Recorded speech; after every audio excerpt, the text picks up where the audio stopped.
Vessel owner जे आड़ू representative थिले P&I insurance रु थिले तो सेमाने बसिकी आम सहित डिस्कसन करने आरंभ कले तो मुझे रिक्वेस्ट कली आम एत दूर आम जेहेतु आसीचु तो आम जानापी चाहूँ मिसिंग कौन मिसिंग केमती है आमको से विषय कौन आप तदंत करमको सीसीटीवी फुटेज आउ भिडियोटा केमती मिल पार तार किसी व्यवस्था आप करंतु। तो प्रथमतः डीजी शिपिंग ऑफिशियल जे जाइथिले रवि सिकरवार जी आउ बालुकेश्वर महापात्र जी जाइथिले से जन जन करी क्रू मेंबर सहित इंटरोगेट कले आउ तांकटू लिखित भाव में नौथिले सेमाने बहुत किछि जिंस फाइंड आउट कले जोटा कि सेमानकर प्रॉपर लॉगबुक रजिस्टर अपडेट हेइनी तांकर अटेंडेंस टू आरंभ करिकि जो मिसिंग रो भी प्रॉपर लॉगबुक मेंटेन हेइनी जोटा कि से कैप्टेन सहित भी से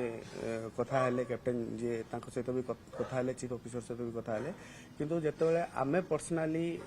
भेटवा पई चेष्टा कलु प्रत्येक क्रू मेंबर सहित आउ सीप रो विभिन्न जगह को आमे जेतेबेले भेसेल रो विभिन्न जगह को आमे जेहेतु इंडप्स सर्च हेई नै आमे जो रिक्वेस्टटा देइथिलु कि डॉग स्क्वाड रो इन्वॉल्वमेंट करा जाऊ आउ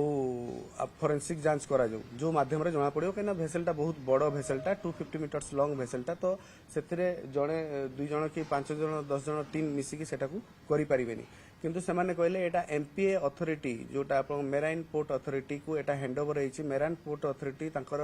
इन्वेस्टिगेशन करूचंती सेमाने आमे जीवा पूर्व सेमाने आसी कि तांकर इन्वेस्टिगेशन करि कि जाई साइडथिले आमे सेमाने को ऑफिशियल को सेदिन आमे भेट हेई पालुनी तो आमे जतले ए जिंस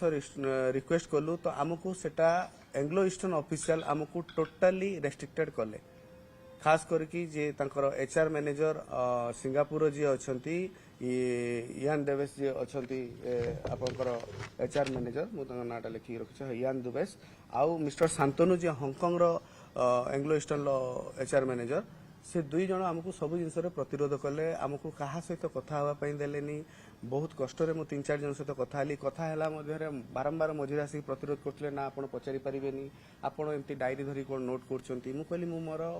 जे भणजा मिसिंग अछि मु जस्ट जानिया पई चाहूची ताकू लास्ट केतले से माने देखिथिले लास्ट तांकर इंटरेक्शन कोन थिला आ समस्ते कर गोटिए स्टेटमेंट के से आग दिन ता देह भल नथिला से मेंटल डिप्रेशन ले थिला कोन मेंटल डिप्रेशन ले थिला सेमती से माने समस्तंगर गोटे रटा रटा जोटा कि डीजी ऑफिशियल जे रवि सिकरवार जे जाइथिले से भी सही जिनसटा नोट करले आ तांकू भी एटा सस्पिशियस लागिला तो आमे एटा को गोटे क्रिमिनल इन्वेस्टिगेशन करिया पई आमे आम राज्य सरकार और केंद्र सरकार को अनुरोध करछु कि से सिंगापुर सरकार को माने एथरे इन्वॉल्व करिकि तांको रिक्वेस्ट करंतु आ यार गोटे क्रिमिनल इन्वेस्टिगेशन करा जाऊ कहीं एथिरे बहुत जिनस अच्छी जमीती कि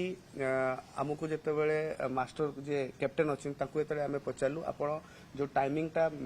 विषय पचारू से 6:15 जो टाइम देते आ सीसीटीवी रो टाइमिंग कौन थिला बोली पचारू से कहले सीसीटीवी एसएस आम पाखे ना आपण भावतु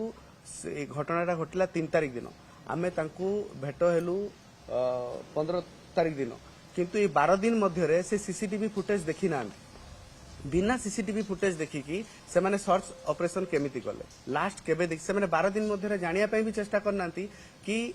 शेष समय रे सार्थक कोठी देखा आइतिला से जनकर वर्बल स्टेटमेंट रे जोटा कि इंक्वायरी करथिले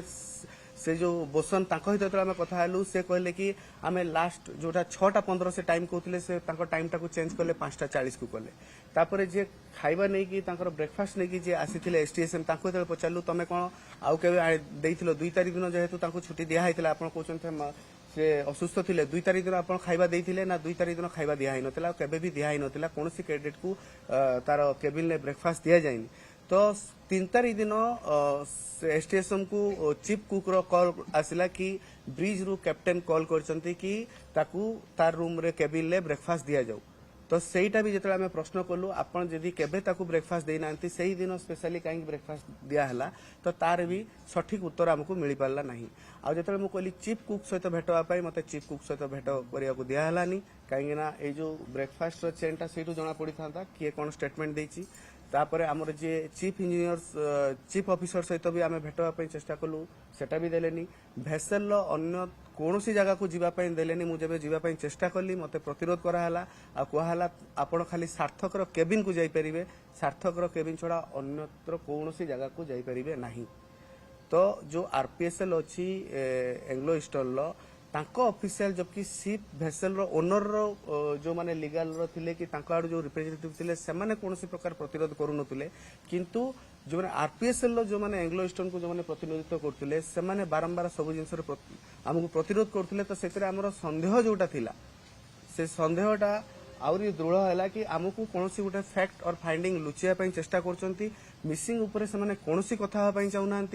आउ प्रॉपर एंको अगेंस्ट गोटे क्रिमिनल इन्वेस्टिगेशन हो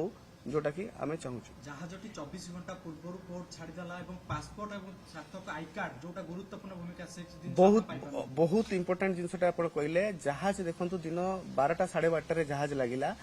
आउ कौन सी गोटे कंटेनर भेसेल नॉर्मली तार आपण तार जो ट्रैक देखिबे तार 15 तारिख पहुंचवार थिला आउ 16 तारिख दिन से भेसेल आउट होवार थिला किंतु से माने तरबरिया भाबे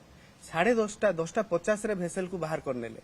आउ से माने कौन सी प्रकार अलगा अथॉरिटी को इन्वॉल्व कलेनी आउ खाली आपनकर एमपीए जे ताकू इन्वॉल्व कले आउ सबुठु इंपोर्टेंट जिंस होची जोटा कि हाई कमिश्नर ऑफिस रु जे आसीथिले मिस्टर अजय सिंह जी भी आसीथिले आउ हमर डीजी ऑफिशियल जे से भी रवि शेखर जी गोटे जिंस रेज कले कि तार पासपोर्ट जोटा कि पासपोर्ट मास्टर जे से पासपोर्ट सेटा को हैंडओवर करिया कथा तार सीडीसी कॉपी हैंडओवर करिया कथा किंतु सेटा से माने हैंडओवर न करी कि शिपटा को धरे कि हांगकांग पळैले तो जोटा कि निश्चित भावे ए जिनसटा हम हाई कमिश्नर को अवगत करैछु आ डीजी ऑफिशियल भी अवगत अछंती आ नियम अनुसार शिपटा हांगकांग रे अरेस्ट होवा कथा काहे कि ना अन्य कार पासपोर्ट आ सीडीसी कॉपी धरे कि मास्टर जीवा कथा नुहे कहीं ऑलरेडी कैडेट जदि मिसिंग अच्छी ता पासपोर्ट आउ सीडीसी कॉपी हैंडओवर होगा कथा तापरे रहिला जो तार पर्सनल बिलोंगिंग जो जिनसटा थिला पर्सनल बिलोंगिंग को आमको 2टा सुटकेस गोटे बैग आमको विदाउट एनी सील एक्चुअली एटा जतेबेले पर्सनल बिलोंगिंग हैंडओवर हुए सेटा पी एंड आई रो अथॉरिटी माने प्रॉपर सील करिवे आ